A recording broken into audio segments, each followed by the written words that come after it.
പശ്ചിമേഷ്യയിൽ ഇറാന്റെ ആക്രമണം തുടരുന്നു. മിസൈൽ ആക്രമണം കണക്കിലെടുത്ത് അടച്ച UAE വ്യോമപാത തുറന്നു. വിമാന സർവീസുകൾ പുനരാരംഭിച്ചു.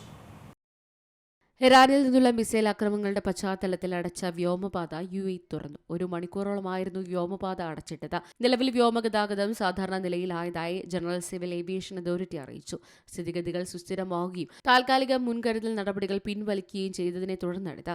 അതോറിറ്റിയുടെ അഭിപ്രായത്തിൽ പ്രവർത്തന സുരക്ഷാ സാഹചര്യങ്ങളുടെ സമഗ്രമായ വിലയിരുത്തലിന് ശേഷമാണ് സാധാരണ പ്രവർത്തനങ്ങൾ പുനരാരംഭിക്കാനുള്ള തീരുമാനത്തിലെത്തിയത്.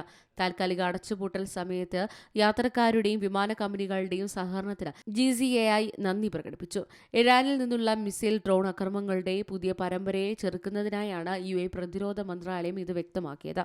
തങ്ങളുടെ വ്യോമ പ്രതിരോധ സംവിധാനങ്ങൾ സജീവമായി പ്രതികരിക്കുന്നുണ്ടെന്നും പ്രതിരോധ മന്ത്രാലയം ചൂണ്ടിക്കാട്ടി.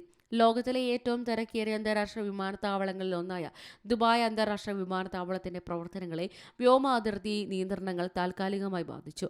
മാർച്ച് 16-ന് വിമാനത്താവളങ്ങൾക്ക് സമീപം തീപിടുത്തമുണ്ടായതായി റിപ്പോർട്ട് ചെയ്യപ്പെട്ടതിനാലാണ് അടച്ചുപൂട്ടൽ നടന്നത്.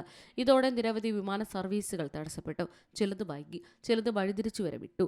സുരക്ഷാ പരിശോധനകൾ പൂർത്തിയാക്കിയതിനു ശേഷം മാത്രമാണ് പ്രവർത്തനങ്ങൾ ക്രമേണ പുനരാരംഭിക്കാൻ തുടങ്ങിയിരിക്കുന്നത്.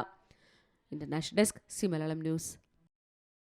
ഏറ്റവും പുതിയ വാർത്തകളും വിശേഷങ്ങളും വിരൽത്തുമ്പിലറിയാൻ സി മലയാളം ന്യൂസ് എല്ലാ ഡിജിറ്റൽ പ്ലാറ്റ്ഫോമുകളിലും ലഭ്യം.